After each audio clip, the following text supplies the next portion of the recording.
Բարև ձեզ, իմ անունն է Էրիկ է եւ այս վիդեոյում ես ձեզ կպատմեմ ինչպես ստանալ Schengen վիզա բոլոր ինստրուկցիաները, ինչ փաստաթղթեր են անհրաժեշտ եւ ամենակարևորը ինչպես խուսափել մերժումից եւ այն սխալները, որոնք անում են տուրիստական ընկերությունները ձեր փաստաթղթերի դասավորելուց։ Մի խոսքով դիտելուց մինչև վերջ կհասկանաք ամբողջ ինստրուկցիան Schengen վիզայի մասին եւ ձեր համար ճամփորդելը կդառնա շատ ավելի դյուրին եւ այսպես գնացի։ Նախ եւ առաջ պետք է հասկանալ ինչի համար են պետք այդ փաստաթղթերը։ Այդ փաստաթղթերը, որոնք դուք ներկայացնելու եք, դա այն ապացույցն է, որ դուք ունեք գումար, որը պատրաստվում եք Եվրոպայում ծախսել եւ ձեզ ձեր հայրենիքի հետ կապող շատ կարևոր հանգամանքներ կա, որը կստիպի անպայման վերադառնալ եւ չմնալ այնտեղ։ Եվ այսպես սկսենք ամենասկզբից, նախ պետք է պատրաստվել, հասկանալ, որ երկրին ենք դիմում եւ ինչպես։ Ուրեմն կա երկու տեսակի վիզաներ, դա ազգային վիզաներն է եւ Schengen վիզաներն է, ու եթե դուք ազգային վիզա ստացաք ու գնացիք, ասենք Ֆրանսիա եւ հետ վերադարձաք Գերմանիայից, ապա դա ձեր պատմության վրա շատ վատ կանդրադառնա եւ մյուս անգամ դիմելուց անպայման մերժում կստանաք, որովհետեւ Schengen վիզան եւ ազգային վիզան գրեթե իրարից չեն տարբերում, շատ նման են եւ շատերը շփոթում են այդ ազգային վիզայով գնում են Եվրոպա եւ հետագայում կարգը կբացատրեմ ինչպես է եւ այլ երկրից հետ վերադառնալուց արդեն բնականաբար դա Schengen վիզայի կարգի խախտում է, որից հետո բնականաբար այդ անձը կմերժվի, այլևս չի ստանա Schengen վիզա կամ շատ ավելի բարդ կստանա, եթե հաջողվեց ստանալ։ Եվ այսպես, եթե որոշել եք մեկնել, չգիտեմ, Իսպանիա, այնտեղից մեկնել Ֆրանսիա, այնտեղից մեկնել Իտալիա եւ վերադառնալ Հայաստան։ Ինչ է պետք դրա համար։ Նախ եւ առաջ պետք է բաժանեք ձեր գրաֆիկը ու հասկանաք, որ երկրում եք ամենաշատը մնալու։ Ասենք Իսպանիա 2 օր, Ֆրանսիա 5 օր, Իտալիա 3 օր։ Ձեր կարծիքով որն է ճիշտ։ Բնականաբար Ֆրանսիայի դեսպանատուն պետք է դիմեք։ Նույն ձևաչափով մնացած երկրներ, ասենք, չգիտեմ, ամենաերկարը որ երկրում պետք է մնաք, այդ երկրի դեսպանատաններ պետք է դիմեք։ Դա ամենաճիշտ կարգն է ու հենց տուրիստականները դրանով են շատը սխալվում, երբ ասենք, չգիտեմ, մեկնելու եք Իսպանիա, 1 օր այնտեղ մնալու, հետո Ֆրանսիա, ավելի երկար մնալու, այնուհետև հետ գալու հայրենիք, հենց դա է խնդիր առաջացնում երկրորդ անգամ դիմելու դեպքում մերժում ստանալու։ Իսկ եթե տվյալ երկրները, որտեղ որ դուք պատրաստվում եք գնալ, ասենք Իսպանիա, Ֆրանսիա եւ Իտալիա եւ բոլոր երկրներում պատրաստվում եք 3 օր մնալ, ապա ճիշտ կլինի այդ դեպքում դիմել Իսպանիայի դեսպանատան, որովհետեւ առաջին այցը ձեր կատարվում է այնտեղ։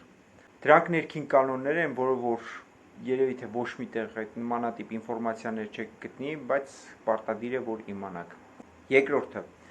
որ երկիրն է տրամադրում Schengen-յան վիզա ավելի երկարաժամկետ հատվածով։ Ասենք, օրինակ, Գերմանիան շատ կարճաժամկետ է տրամադրում եւ առաջի դիմելու ժամանակ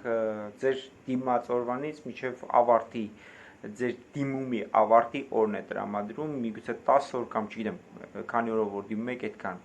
Իսկ որ երկրներն են տրամադրում 6 ամսը հենց առաջի դիմելուց ու միգուցե անգամ 3 տարով, չնայած կախված է արդեն անձի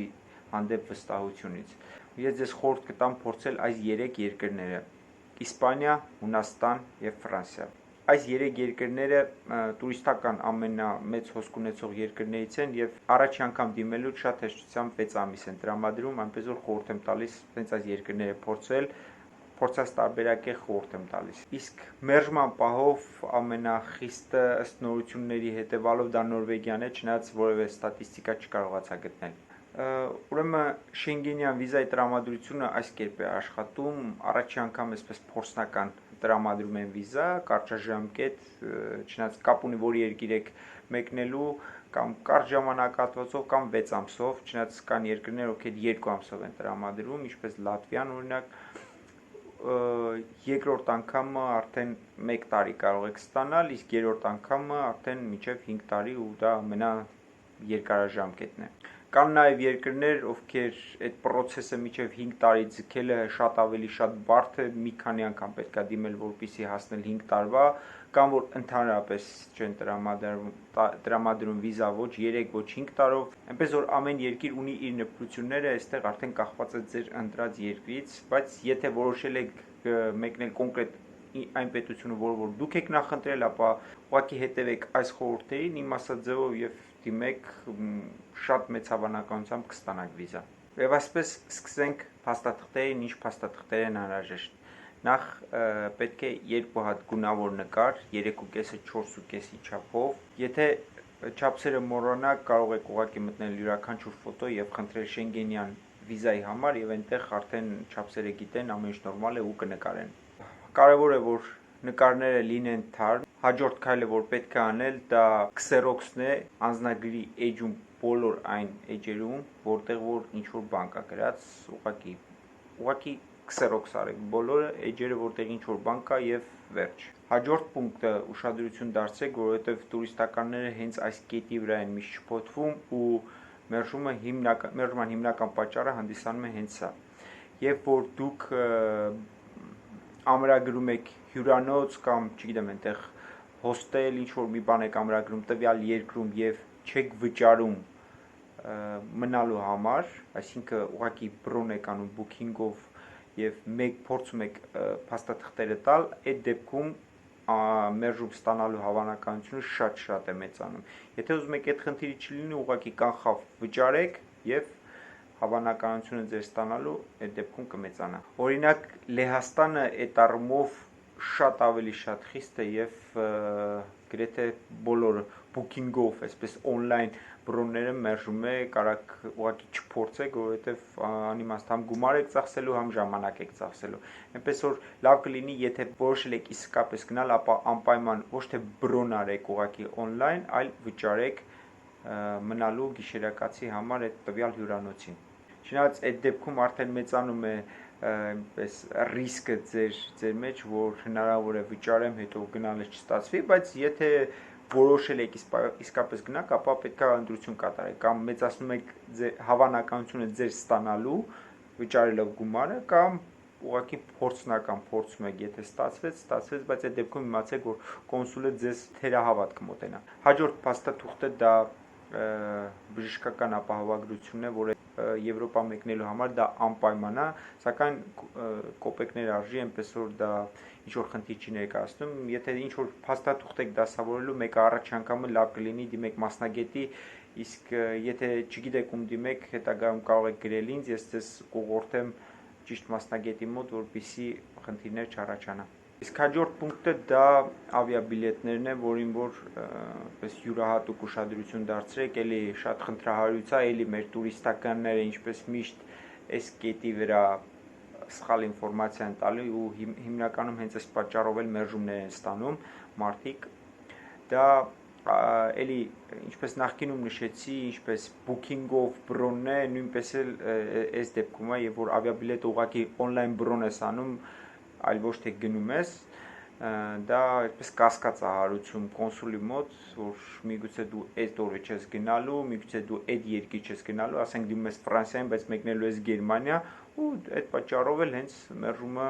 ապահոված է, այնպես որ եթե որոշել եք իսկապես գնալ, ապա անպայման ավիաբիլետը գնեք, էլի նույն ռիսկայնությունն առաջանում, բայց բարձրացնում է ձեր շանսերը, որ դուք ստանաք վիզա։ Ընտրությունը ձերն է։ Քանի դեռ այս կետին ենք մոտեցել, եթե այլ մարշրուտներ ունեք, այսինքն եթե մեկնելու եք Ֆրանսիա, այնտեղից ինչ-որ մի այլ երկիր ու ունեք այդ ավիաբիլետները կամ վարձակալած ավտոմեքենաների փաստաթուղթ կամ յուրաքանչյուր տրանսպորտի մասին փաստաթուղթ եթե ունեք, ապա դրանք էլ ամրագրեք, դրանք էլ են օգնում, որպեսզի կոնսուլը ձեր փաստաթղթերը ստուգելուց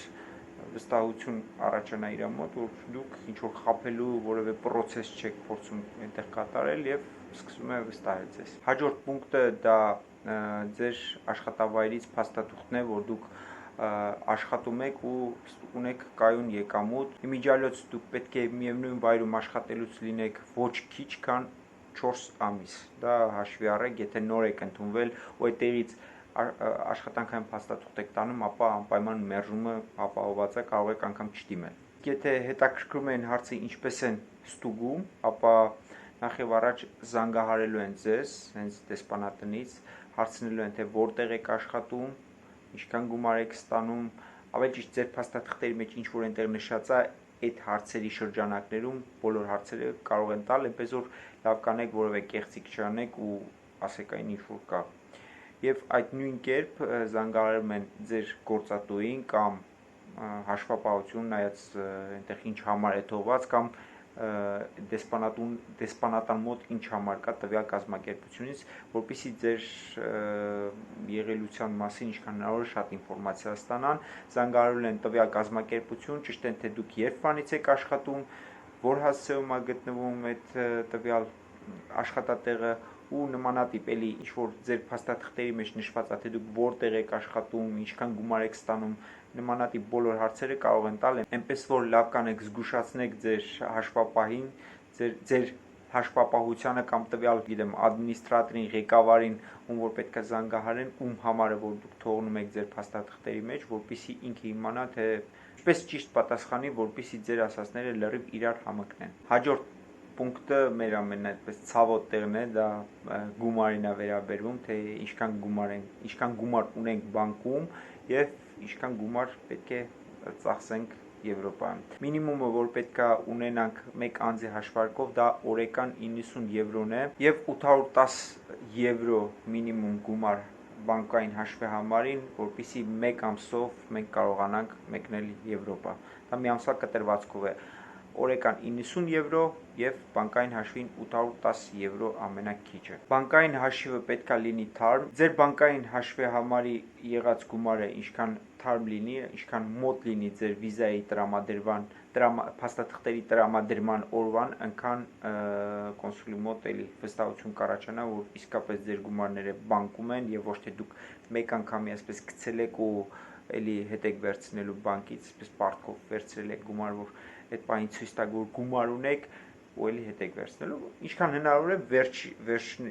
վերջի օրերին դա արեք այդ փաստաթուղթը, այդքան էլ դժվար չի, կարծեմ 5000 դրամ արժի յուրաքանչյուր բանկ կարող եք մտնել, իսկապես այդպես գումարը տալ, այդ թուղթը վերցնել, հաշվի համեր բացել, հետո էլի հետ վերցնել, բայց լավ կանեք նման մեխանիզացիաներ չանեք ու եթե իսկապես ունեք գումար շրջագայելու, այդ դեպքում գնալ։ Այդտեղ մանրուքներ էլ կա, որոնք որ պետք է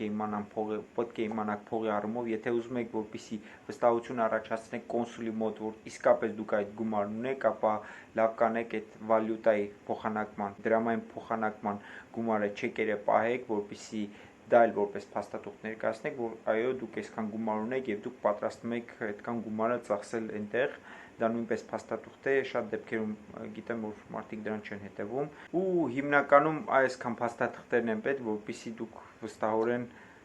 գնաք ու սկսեք լրացնել անկետան, որ շուտով կներկայացնեմ ինչպես է կատարվում, ու եթե այս ասածներից մեջ ինչ-որ խճճվեցիք, չհասկացաք, որը ինչպես է, ապա ես ներքևում կոնտակտներ եմ թողում, Facebook, Telegram, Instagram, կարող եք հենց այդտեղ գրել, հաջորդ վիդեոն նկարանելուց էլի վիզաների մասին ես կանդրադառնամ ձեր հարցերին, որպեսզի գործընթացի հաջորդականության մեջ չխճճվեք, անկետայի լրացումը եւ մերժման պատճառները առանձին վիդեոյով ես կնկարանեմ ու էլի կտեղադրեմ YouTube-ում, այնպես որ սեղմեք անպայման լայք, գրեք ձեր հարցերը եւ իհարկե հետեւորդ տարեք ալիքին, որպեսզի նոր վիդեոների դեպքում անպայման դիտեք։ Ու վերջում խորհուրդ եմ տալիս նախքան հրաժեշտը դիտել իմ նախորդ վիդեոն հայկական օգտակար 5 հավելվածի մասին, շատ լավ խորհուրդներ կա, այնպես որ անպայման նայեք, չմոռանաք, ինչպես նաև սպասեք մինչև հաջորդ վիդեոն անկետայի լրացման կարգի եւ մերժման պատճառների մասին ավելի մանրամասն կբացատրեմ եւ այսօր այսքանը։ Ցտեսություն։